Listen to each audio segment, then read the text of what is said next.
The Incredible Hulk will not be presented this evening.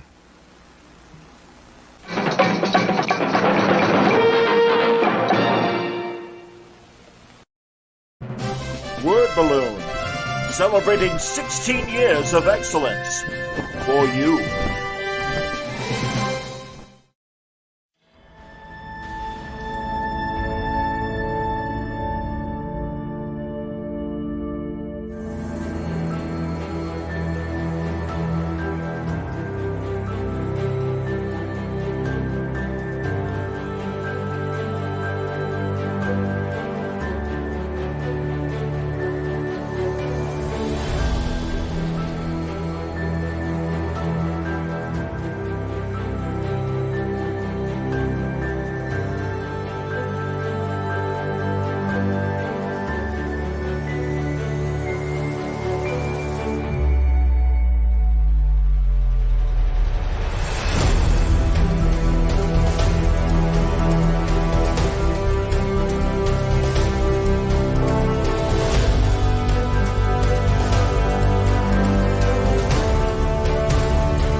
Welcome back, everybody. It's time again for Word Balloon, although this is an Trek Watch episode. John Suntress here. Let me go right up top. First of all, Wayne, good to see you. Good to see you, John. Thank you for joining me today. No Franco, no Mitch. And the reason for Mitch, first of all, is Mitch is not watching Star Trek Prodigy. It's not for him, he said. I'm not going to force him to watch it. So we'll see. He might dip in, he might dip out, and certainly he'll be back for future episodes. But given that we're halfway through Prodigy and also that we've been off for a while, I wanted to talk to somebody that has been watching Prodigy. Franco has been busy. It's his busy time of year, and he hasn't watched either the first episode of Discovery or Prodigy yet. And he's like, I promise I'll catch up. So we'll get back with Franco in December, and likely Mitch as well. And in the meantime, I know Wayne has watched all of Prodigy. Yes. We both watched the first episode of Discovery. I'll even admit that I literally finished it 5 minutes before our show today. Langley is letting us know that he was actually kind of into this week's Discovery. I'm asking Langley actually to shoot me his email, and maybe he needs mine. I'm writing it right now. Send it to. And because I'd like Langley to join us, given that he's probably up to date with everything as well. And it's been such a loyal viewer, and I love his comments, and especially when it's just the two of us. Not that we can't handle this, Wayne. Don't get me wrong. I know we'll be fine. But we could use the help. Yeah, we need a happy voice. Well, or at least another opinion. Should we start with what do you want to start with? I'll let you. Oh, dealer's choice. Bad to good or good to bad. Doesn't matter. Let's do good to bad, because beyond, I think, I had John Price and Larry Young on a couple weeks ago. We talked about the start of Prodigy. I still don't understand why it's called Star Trek Prodigy, given that the bad guy refers to his daughter or whatever she is as his progeny. So I'm still confused by that. I don't know if you've got any insight as to why it's called Prodigy. I think it could just come down to they're just trying to be cute with the name. Maybe. And again, probably in the pronunciation of the two words, I guess. I don't know. Langley agrees with us. It's been his favorite of the new Star Trek shows. It's episodic, more mature. Yes, it is more mature than Lower Decks. Yeah, Langley. I thought it was going to be like Rugrats in space. When I heard that was on Nickelodeon, so I was going, I don't really want to see Rugrats in space. Yeah. Well, and I think that was Mitch's concern, or even lower, almost like Teletubbies or Magic School Mhm. Bus. I mean, I know Teletubbies, but I don't know Magic School Bus, but I'm assuming it really is almost like a preschool kind of animated show. And I know Disney Plus has some Star Wars and Marvel product that is at that level and stuff. That's fine. That's great. I love the fact that Prodigy is its own show. Hang on one second. I just want to see if he's okay. No, Langley has not reached us yet, but I will keep checking as we're discussing, and maybe he'll join us. Here's Stuart with a comment. Stuart says, "I've watched 2.5 episodes of Prodigy. Just watched season 4, season 1." Yeah, Stuart, and tell us what you think of Prodigy, and we'll get to Discovery in a second. Langley says he assumes the Prodigy name might deal with whatever the Protostar program is about, possibly, and we'll get into that as well. Mhm. I like the cast. I know watching it that it is a kids show and that it is a Trek 101 kind of introductory to Star Trek. I think it hits everything that it sets out to do. I thought the two-parter that just wrapped up this week, the plot was very much a TOS sort of plot in terms of, oh my God, we've got a planet with intelligence that's attacking us. I mean, you could hear, I mean, literally, I could totally see this being a 60s episode. And in a good way. I mean that all in a very, very good way. And I think the responses were fine in terms of the kids and how they reacted to everything. So that was okay. I really am okay with all elements of the show, even though that clearly Star Wars has been an influence on this show. Oh, yeah. Yeah, But that's okay. I could have sworn, was it Dreadlock? He looks like a cross between General Grievous and one of the Destroyer robots. Absolutely. And also, I've been trying to figure out where the show is timeline-wise in Trek history. And I went to Memory Alpha to see what they say and everything. And obviously, given that we've got a hologram of Captain Janeway and not Admiral Janeway, so this is after Voyager gets back, but maybe before Star Trek Nemesis, where she's an admiral. As far as when the Protostar was created, seems to be in the Delta Quadrant because we got the Kazons that showed up in the first episode. Yep. And yeah, I mean, according to Memory Alpha, the Protostar was sent there with a crew to further investigate the Delta Quadrant after Voyager's initial reports, and something happened. We don't know what, and that's okay. I like the fact that we don't know what happened to the crew. We don't know why the ship was buried as it was. Sort of like that. Go ahead. It's sort of like that mini episode of Discovery, where the person finds the Discovery abandoned. Calypso. Yeah. Yeah. That'll be interesting. Should that incident figure into an episode this season, or if there's going to be a season 5, who the hell knows? Again, we'll get to Discovery, and I appreciate the analogy that you're making.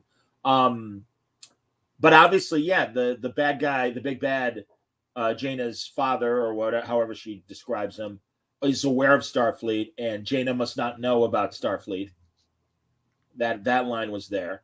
And the character designs look similar to, like, in Star Trek Beyond for Jayla, the white-faced alien that befriends Kirk. Very similar.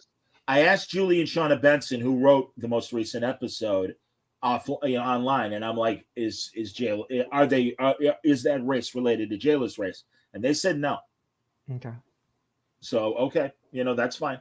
Because it could be like a Romulan Vulcan thing, where they're just different because the markings are different. They're more telepathic, using like a light bright system to activate their telekinesis. But the face designs, the little designs of them, very similar in species. I agree, and that was my first thought too. Was it must be one of Jayla's race, but they told me no. So Mario says Prodigy is really good. Discovery is still a show that puts its agenda before the show, and it hurts. And I did put up Stuart's comment, but for the audio audience, I'm not really liking Prodigy. It's been said before, but it seems more Star Wars than Star Trek. I hear what you're saying, Stuart. I would say that, yes, absolutely, it's borrowing from Star Wars. I like the idea, though, that it is a Star Trek universe show. The way they are doing things with the Delta Quadrant, having the Tellarite be one of the things, having a Medusan, I thought was really bold and didn't see that coming. And so I like the little Easter eggs of the galaxy that they've dropped in terms of other races and stuff like that. And I've also read a lot of people saying, well, I want, Star Trek is really a Starfleet show and I want more Starfleet. And it's like, yeah, it always has been. We're in a new era. And again, this is Trek 101. And I kind of like the idea that these aliens don't know about Starfleet, don't know about the Federation, and they're learning along with the audience that it's intended for. But the original series really didn't focus on the Federation. It just focused on exploration. Right. And in contact with new civilizations. Well, that's the whole mantra of the original series. And this is sort of going back to the original mantra to look at, we're going to explore, we're going to be in the Delta Quadrant exploring. You can mention Starfleet. I think this show, if you took out all the Starfleet references, still would be a good show. I agree. I absolutely agree. And yeah, and Langley, I agree with what Langley's saying, that it's a perfect starting point for new Trekkies. There he is. Oh, says, I'd love to join you, but I'm watching on my phone in a crowded hospital lobby, waiting on my pharmacy meds. My connection would never hold up. Yeah, that's cool, man. Langley says he'd love to do a future episode, and we'll work on that, Langley. Maybe not next week's episode, depending on everyone's schedule. I mean, I've already got plans on Friday, so I don't know when we'll do a new Trek. In fact, we're even pushing the other show, the other normal Thursday show, Kinescope. We're pushing that to potentially Sunday. Well, then that's going to be late Sunday evening. I don't know. We may have to blow next week off just because of the holiday and everything, and it just may not work. But no, absolutely, man. Especially when everyone's back, I want you part of the show. So that's great. Mike says, Prodigy seems the most Star Trek of New Trek. I wish my kids were younger so I could watch it with them. My grandkids are too young, but give it a few years. Yeah, honestly, I also like how scary it kind of got when Rock was surrounded by what she thought were kind of like bunny-like aliens, and instead they were the planet aliens eating her.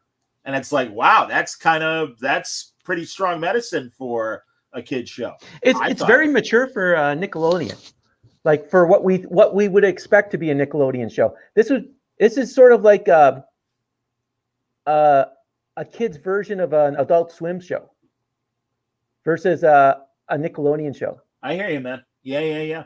And again, but I'm glad. That's good because it really isn't this is the all ages show, and that's fine. That's great. And again, knowing walking in, I'm watching something that is made for kids.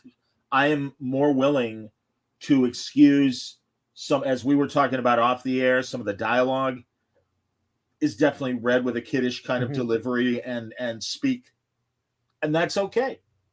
I'm suddenly the hold on to your butt seats is definitely kids. Yeah, but that's all right. All right, so let's talk about the Janeway hologram. I have issues, you have issues. Talk to me. My biggest issue with the Janeway hologram is if it is a sentient hologram, kind of sentient, you would think after looking at these people, they're not Starfleet. Why are you allowing them having access to all the controls, letting them fly? And then it just doesn't make sense that, especially since this is an experimental ship with the 2 warp cores and the star drive in it, that right off the bat, that is designed for deep space exploration, but it's also a special ship. Right. Why would she let a ragtag crew pilot it? And you would think she would be able to recognize they're not wearing uniforms. All that's true, and I don't disagree with anything you said. Yeah. I would say also, Janeway knows that she's a hologram. She, in fact, says in that 2-parter, what would the real Captain Janeway do in a situation like this? I know it's a kid's show, but my one quibble would be, she knows she's a program. Act like a program.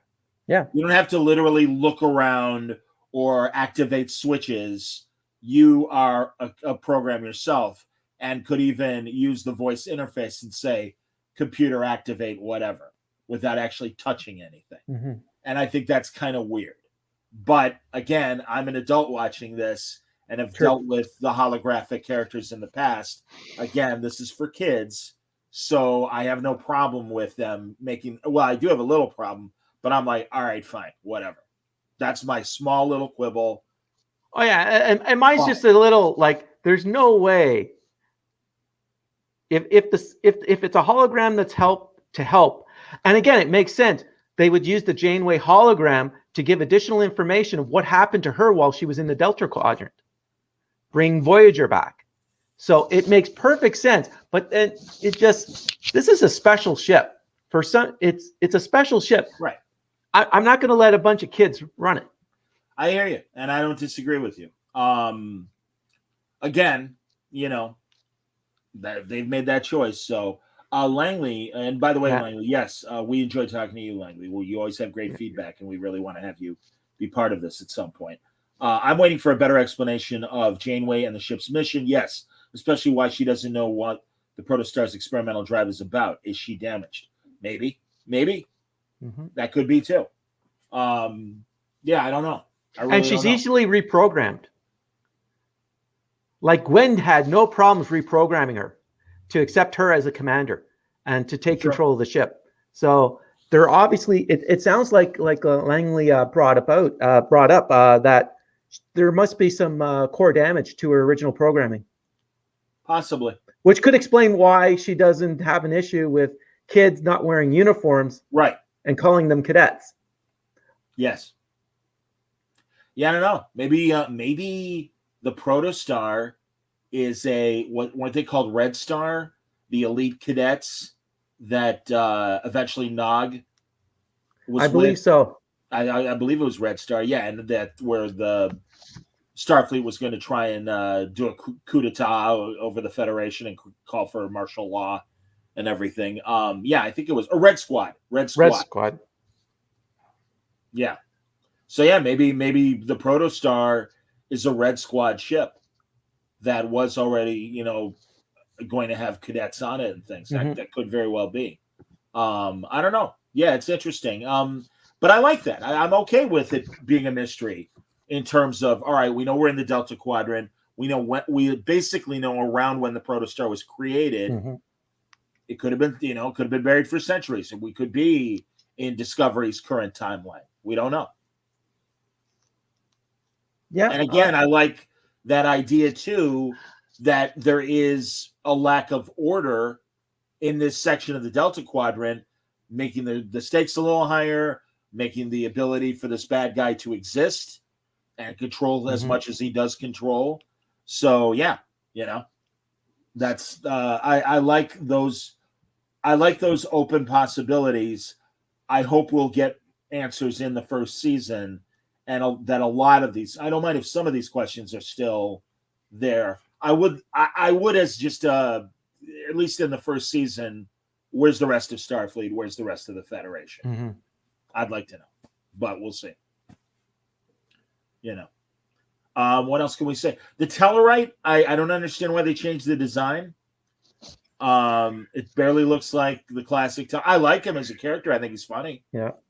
I think the character designs would lead you to toy sales. So a lot of the designs could be just based on toy centric. Is it toy centric the word? Yeah, toyetic. Toyetic. Toyetic is the phrase I've learned. Yeah.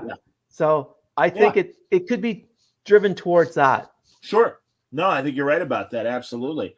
Langley thinks maybe it's like a decade before Picard, but he's found nothing concrete about that yet. I don't know, man.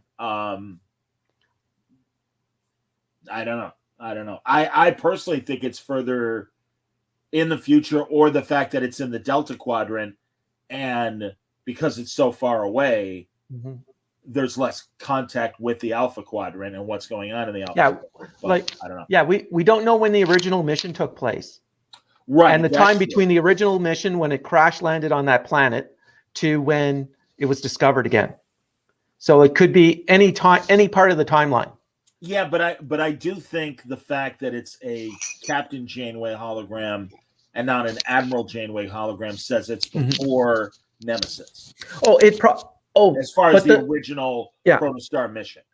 As far as the original mission, definitely, before Nemesis. It's just we just don't know the timeline after that. Like, again, it makes sense for Janeway to debrief Starfleet on the Delta Quadrant. Yeah, 100%. And to create a hologram to go with whatever crew was on the Protostar with all of Janeway's Delta Quadrant knowledge. Absolutely. 100%. So all right, a couple questions that Todd has. How long did it take to get to the Delta Quadrant? Yeah, we don't know. Do those transwarp corridors? Yeah, corridors still exist that showed up at the end of Voyager in that last episode? I don't know. I think that's the Protostar engine is designed for. I think it's even it's faster than warp, because at the end of the episode they said they're not even on the maps. Our maps, plural. Good point. It's right out of wherever, as far as that ship can scan. It's way beyond that. Stuart believes, although he's only seen 2.5 episodes, his suspicion is the ship was built before Nemesis, but now is in the 31st century, I'm assuming, along with Discovery. Maybe. I don't know. We really, again, the key is it was buried in that mine on that planet. How long was it there? When did it land there? Obviously it was buried deep. Is that time that covered it even more? Is it the impact when it first hit the planet? We don't know. So we'll see. Now, I don't know, and Todd, I want you to explain when you say when a quality show uses storytelling shortcuts, I'm okay with it. When a poor show uses them, it just undermines the weakness. So give us a more concrete example of what you mean specifically. Like I said, right now I'm okay. The first couple episodes were a little slow. I would have packaged the first 3 episodes all together, like they did when they showed Picard to a live audience before it actually premiered. I know Gabe Hardman and Karina Becco saw it that way, and I think it would have, because for the pilot to end with "Hi, I'm Hologram Janeway, nice to meet you," and then it's over. I don't think enough happened in that first 2 episodes. But that's the hook to get you back for next week. Oh, absolutely. No, I get that. I understand. But I would have liked to see them at least have one. And I just felt the 3rd episode, the problem was kind of flimsy. And it's just like, okay, really, like, this is a first act problem, which might lead us to our next part of the discussion. I mean, if anyone has more comments about Prodigy, I'm happy to talk about them, but I'm ready to move on to Discovery if you are, Wayne. Well, sure. All right. Yeah. So we're back, season 4, episode 1. It's called the Kobayashi Maru. Okay. I mean, they are facing a no-win situation. First of all, that first act on the butterfly alien planet, which I thought, again, all the action, all of the special effects, A+. It's always incredible production values. And then comes the story. And then comes the characters. And I'm sorry, I flip this show off. And I'm just like, fuck you with your non-Starfleet attitude. First of all, when Adira and Stamets come up with their solutions for what's happening to the butterfly planet, like, Adira is preening. Like, aren't I smart? I just figured that out. And it's like, you're not Starfleet. You know what Starfleet does? They solve the problem and they anticipate the next problem.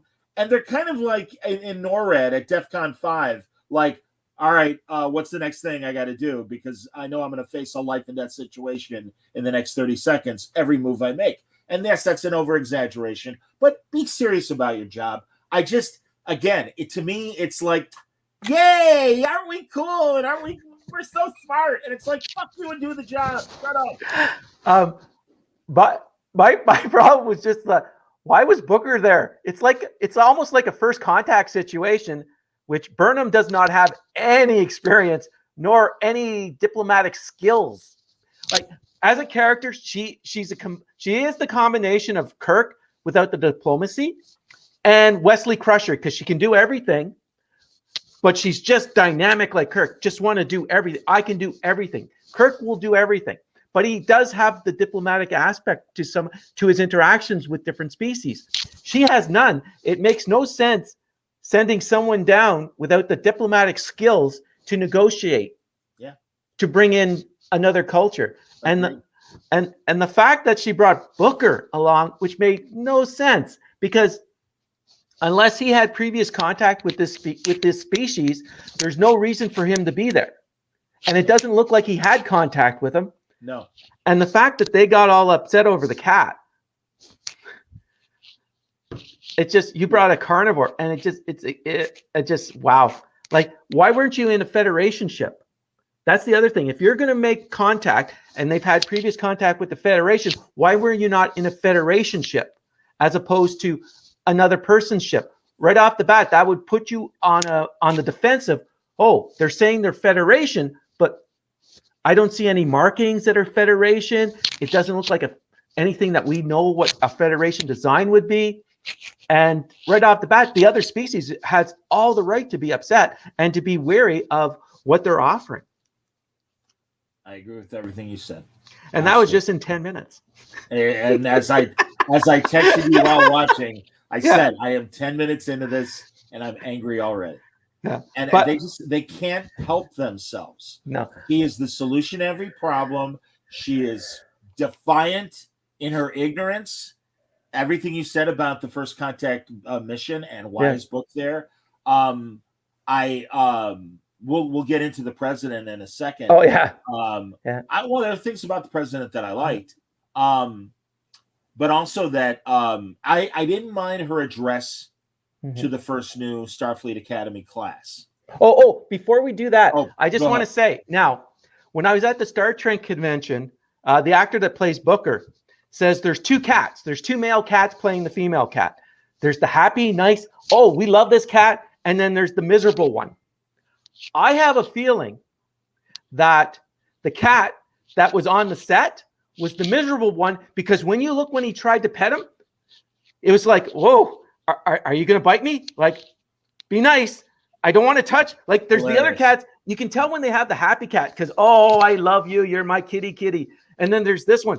Oh, please don't hit me. Please don't hit me. Please don't hit me. And I swear that had to have been the other cat. That's hilarious.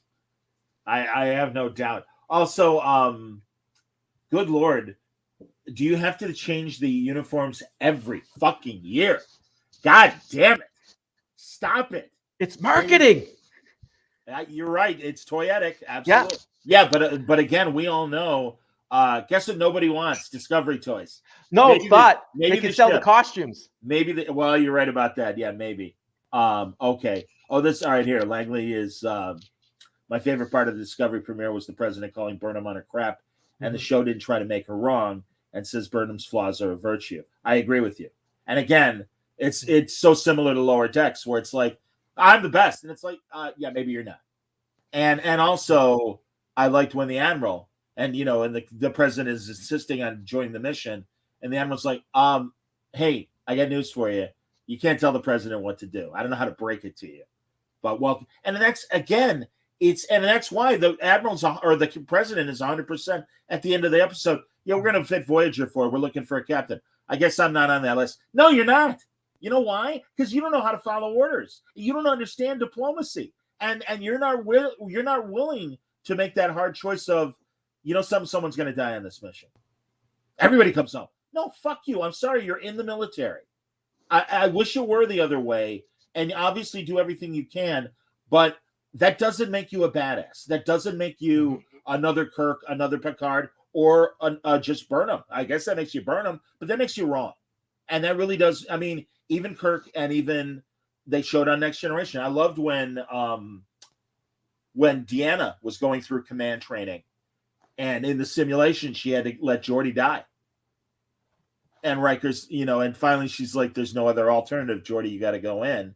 And Riker's like, you passed. Yeah, you're going to have to, you got to face the likelihood. And they talk about it with the Kobayashi Maru. Mm-hmm. But again, She's like, yeah, but. And it's like, no, there is no but.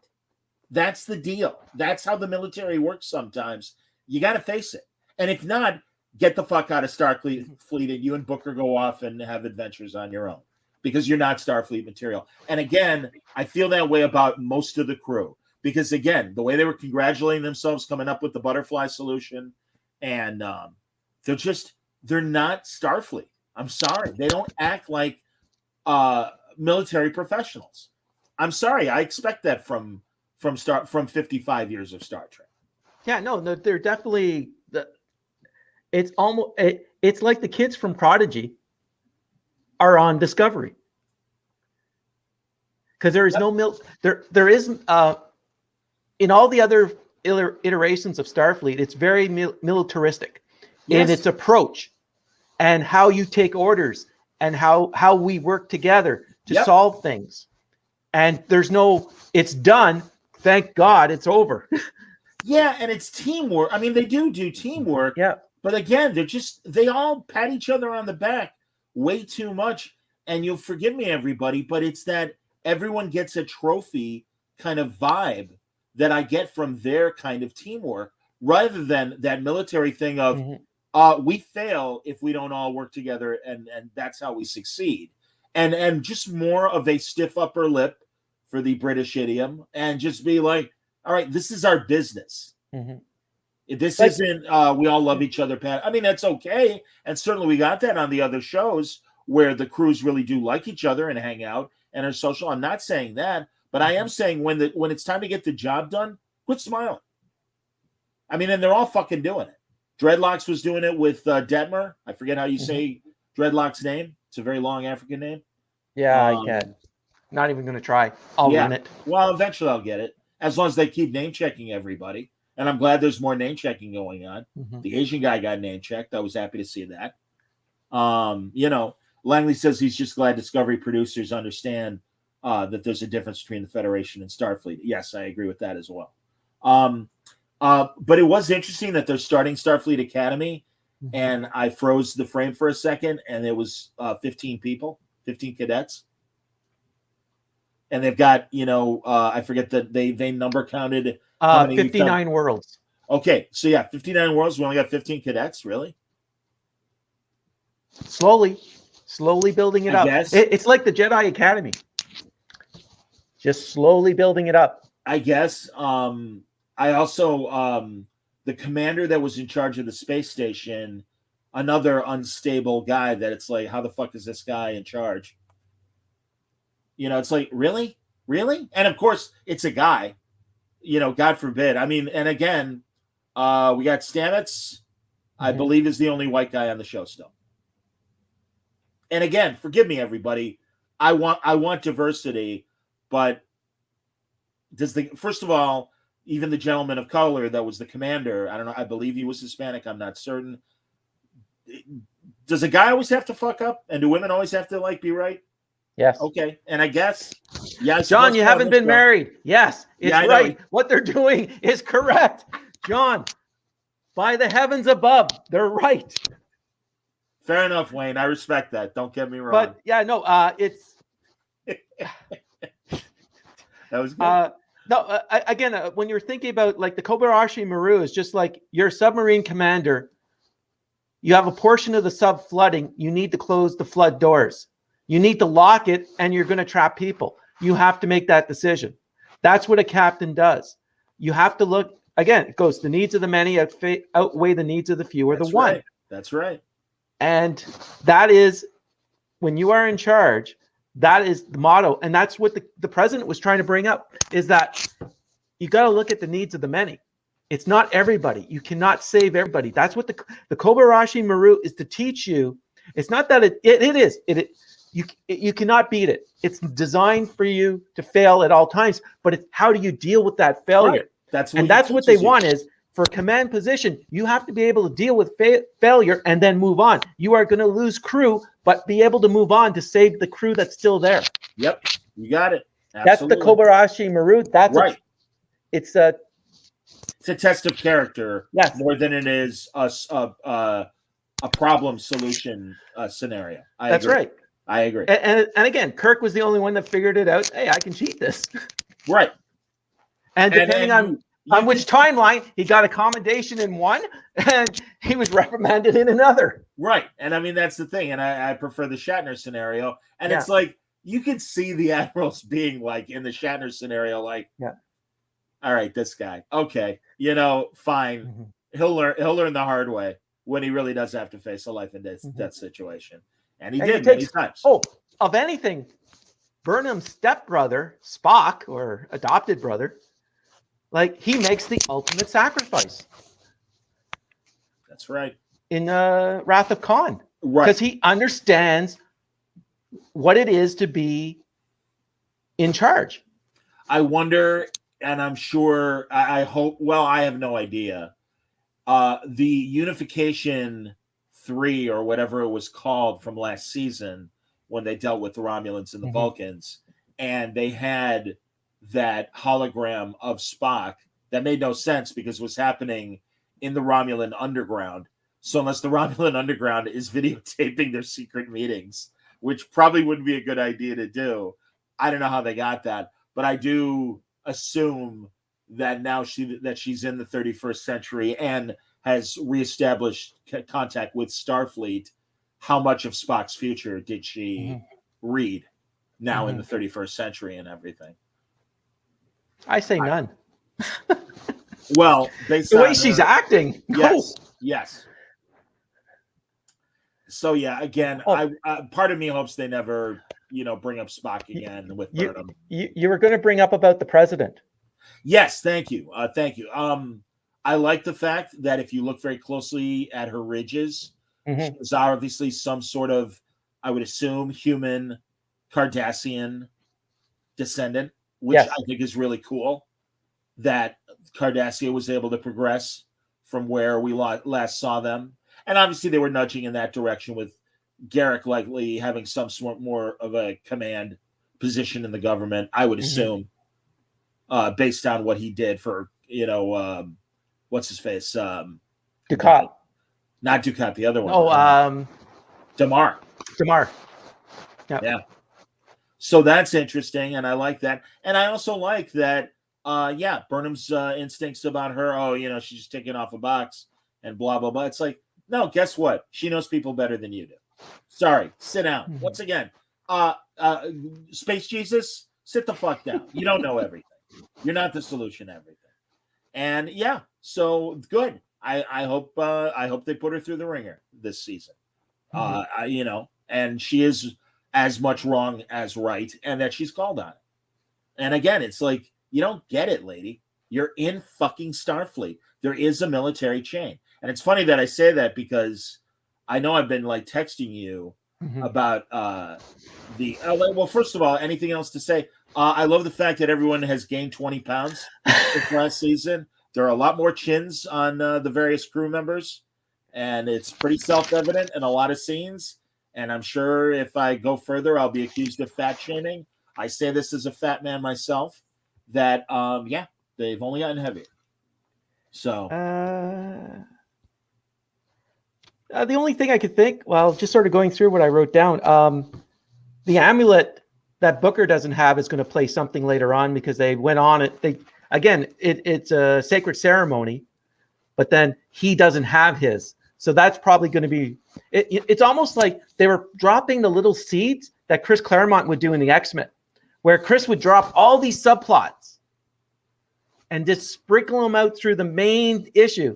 Yeah. And then he'll get lost on a story. He'll go to Louise and go, I don't know what I should write. And then Louise goes, well, remember that thing you said 10 issues ago? And then, I can do this. And then Chris will go on and talk about it. I think what they've been doing, especially the first episode, they're dropping a lot of little story points that hopefully will play out in the future. The one thing I really enjoyed was the concept of the gravity wells, whatever it is that's destroying the universe. It's almost like a flashback to Next Generation, where they found out by using the warp drive, they were poking holes in time and space. Right. Yes. And you're wondering if there could be a connection between the two or something similar, that because of the burn, did that do something to time and space. And that now we're sort of seeing it because I think people don't realize planets are really far apart. If you take our solar system alone, it's not like something we can go, hey, I can just jump on the next rocket, Elon, and get to Mars by tomorrow. But with the spore drive, yes, you can. Yes, you can with the spore drive. And it's so annoying. It is so annoying. It is such a convenience. Much like, and here's another thing about Prodigy I don't like, the 3D build a vehicle hatch. Yeah. That kind of annoyed me as well. You would think that would not only use a lot of matter and energy. But I think, again, that'll go back to the kids because I know my nephew, and he's in his 30s, has a 3D printer. Now, this is a big assumption, but maybe a lot of the kids that may be watching this have 3D printers. Right, and they're aware of them. Or aware of them, and they're playing up to it. Hey, look, I can build a very complex machine. It's almost like they have the, what's the matter? Was it malleable matter in Discovery? The matter that can change into anything.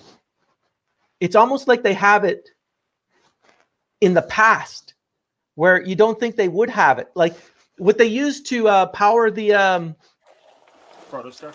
Not the Protostar. What they used in Discovery to fix the spin before all the asteroids started to go through the shields and started messing everything up. But it's that malleable matter that they can make into anything. That you would think with the 3D printing on the Protostar, it has to use something similar. Sure.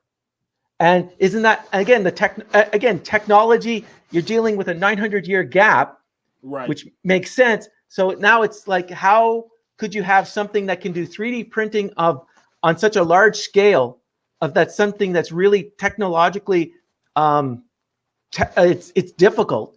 It's like you're making like an engine. Like the drives, a warp drive. You're making a warp drive in a shuttlecraft. Yeah, out of nothing. Out of nothing. Yeah. Without this matter. Right. That's not like 900 years in the future. And the other thing I found interesting was whenever you can beam now, you literally, it's almost like going down the bat pole where you change costumes. Like you're in your dress uniform or you're in your duty uniform, or when you go on an away mission, you get changed into like an away mission uniform.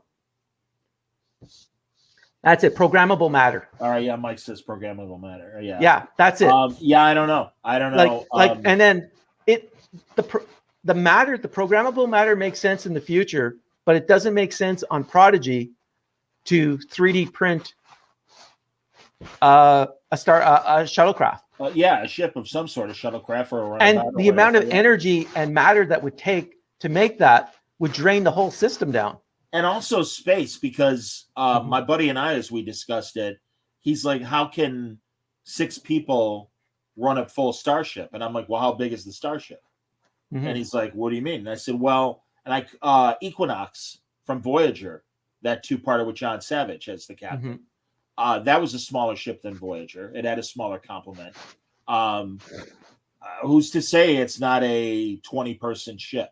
And the design of it, it's probably mostly drive, because you look at it's the saucer section and maybe a little bit of the main part, but I think a lot of that is still all engine. I agree with you. For the star drive, and then it converted, like it literally opened up, and it was like Back to the Future. When Doc goes, I don't need roads. We don't need roads where I'm going. And then when the DeLorean goes up, and then it just sort of expands in the back. Right. Yeah. We'll see, I guess. But yeah, I mean, Discovery was a decent first episode. Yep. I just still have problems with the way they do character, the way they act. I just don't think they act very Starfleet. And that's disappointing. Yeah, because if you look at all the different iterations of Starfleet before then, some jokes on the bridge, but not smiling all the time. No, and again, just not congratulating each other with every flip of a switch. And it's like, yeah, that's great. I don't know how to break it to you. That's your fucking job. Get back to your job. I'd be an asshole captain. Mm-hmm. If they were all high-fiving each other and everybody gets a trophy, I'd be like, you'd be spacing everybody. Yeah, what's that? You'll be spacing everybody. Yelling very loudly. What can I say? It's my nature. I've been reading the Star Trek Coda novels. Mm-hmm. I am halfway through the second novel. They're amazing. It's really like Star Trek Endgame. And as everyone knows, and if you haven't watched previous episodes or don't know about these Star Trek novels, after Nemesis and after the end of Enterprise and Voyager, they started doing original stories that were the next chapters of wherever the shows or movies left everybody. So a whole series of Riker as captain of the Titan book series came out. Tuvok was one of his officers on the Titan. And I don't want to spoil, unless you want me to, some of the broader strokes. Oh, go ahead. Won't bother me. Picard and Beverly are married. Oh, really? They have a child that they named Renee after his nephew. Okay. Considering how old he is, and considering how not as old as she is, I don't know. Well, again, a couple hundred years, maybe they can have safe senior citizen pregnancies and deliveries. Okay. But the kid is young. Wesley is a big part of the story and is contemporary to Will Wheaton, so you figure he's in his early 50s, which I think is cool. They have a great forward in both books explaining what happened in other novels to get to this final story point. And the reason why it's a final story is the stories they've told obviously divert a lot from Star Trek Picard and all the backstory that they've established. So on the one hand, the publishers want the books to reflect the new Trek product as much as possible.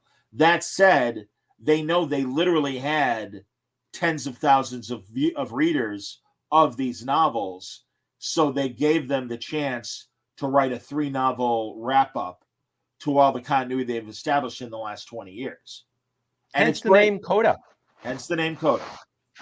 And the other great thing is, and this is explained right at the beginning, the alien bad guys of the story are the Davidians, or I forget how you say it, but they are the aliens from the 2-parter that ended the 5th season and started the 6th season, Time Zero, where they go back to San Francisco and Data's head is, blown up and everything. And why is Data's head why has it been buried since the 1890s or the early 1900s? They meet Mark Twain, Samuel Clemens, and everything. Madam Guinan.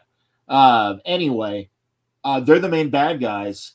And having read a book and a half into this, I rewatched Time Zero.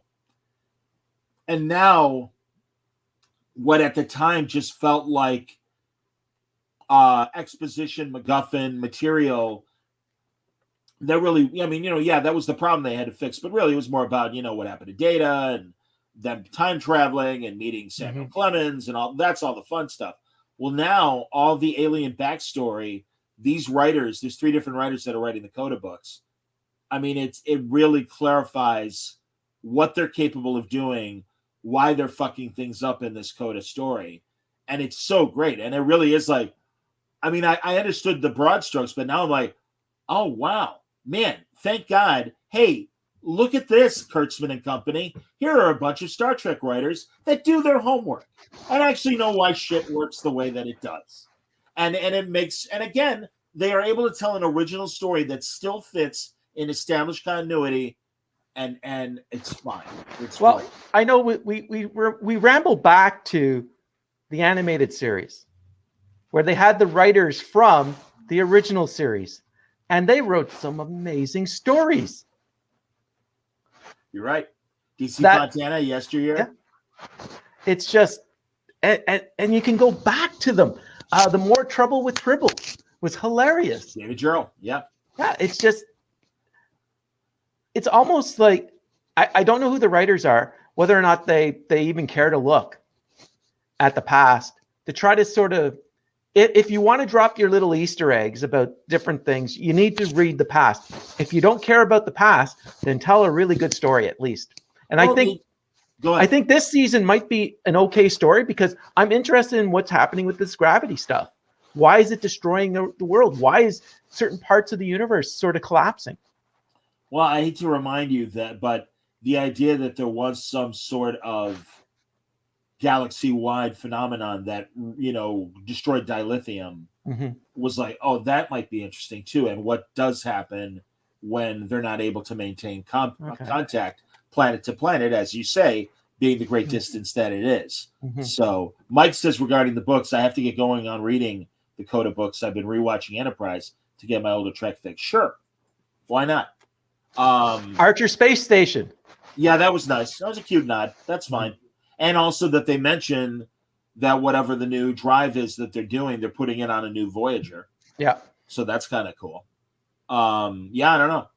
Yeah, I mean, they do okay with Easter eggs, but no, I think it is more important to tell us what the fuck is going on. I also look forward to, what's his name? Canadian filmmaker that was on last season on Discovery. Oh, David Cronenberg. David Cronenberg. I look forward to him coming back and seeing what like weird shit he's up to. Yeah, David Cronenberg playing a psychiatrist. Who bears a distinct resemblance to modern day Ted Danson. Yeah.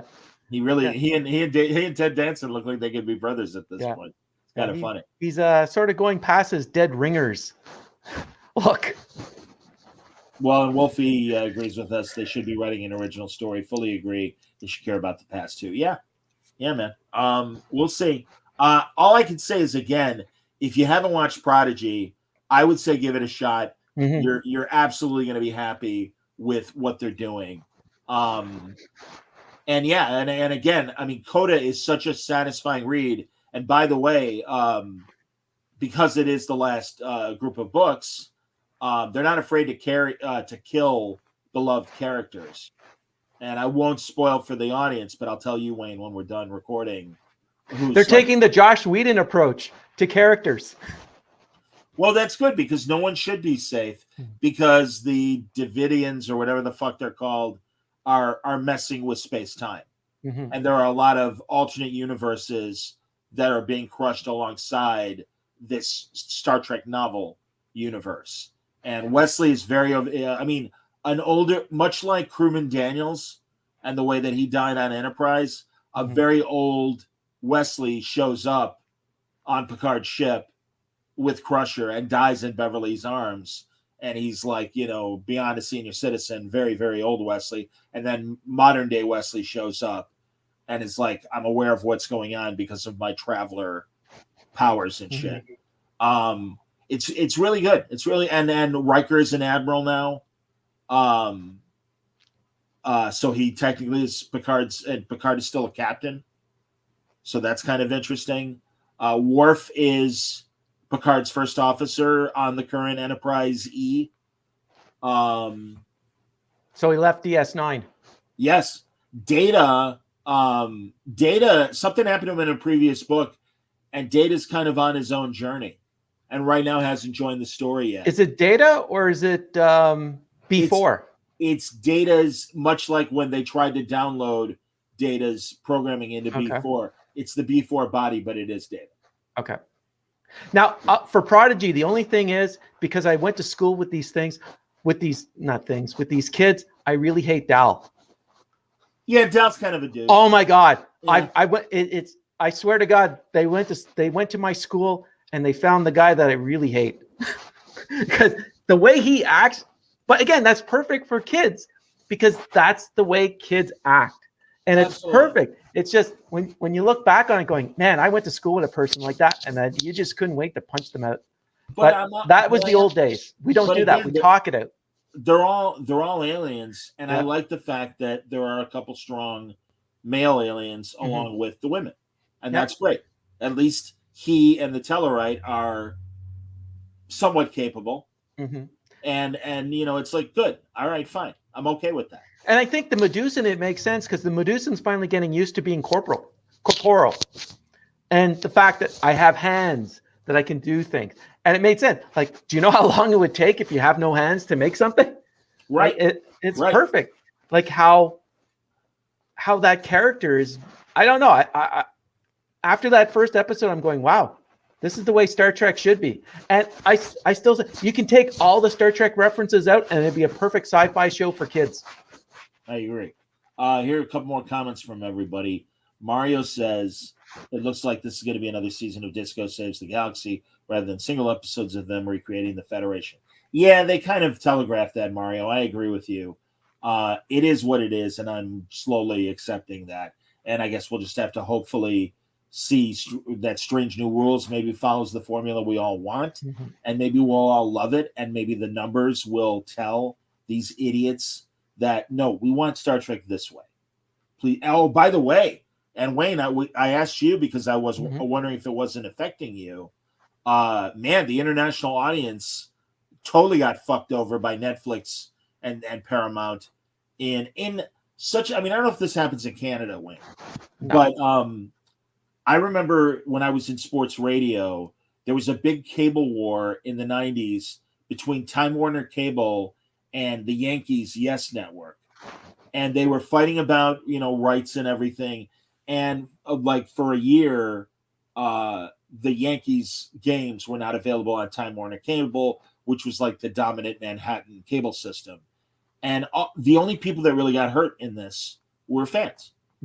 And now international Netflix that had been running Discovery days before the premiere are like, nope, we're done.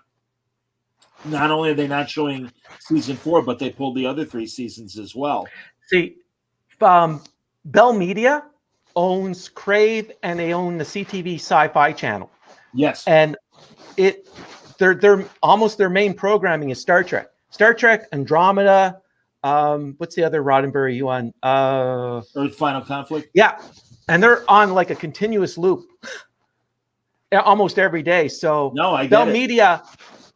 I think the rights issues is a lot easier between our 2 countries versus across the world. Sure. But you know well that Discovery was co-funded by Netflix, and they turned down Picard after they saw what it was going to be about, and they're like, yeah, no thanks. So they didn't like it. Amazon came through, but I had a much smaller participation fee on their part. And yeah, I mean, obviously, eventually Paramount wants to move everything to Paramount Plus, certainly in North America, or I should say in the States. I don't know what their plan is for Canada. I think for Canada, they can't really. It comes down to. It's not protectionism, something. It's foreign broadcasting into Canada. The Canadian radio, CRTC, controls how much foreign content can be brought up here. Now, there's a difference between actually having a foreign broadcaster having a home in Canada versus having a Canadian entity purchasing foreign content to show on their own stations. I think that's going to be the difference is while there's still a good relationship between Canada and the US dealing with the transfer of content back and forth, it's still, you're not going to see like Paramount Plus. We don't get Hulu up here. We don't get any of your main streamers come up to Canada. What they do is they come up through maybe like with Disney Plus, that's where we're getting Star. And on Crave, we also get Star.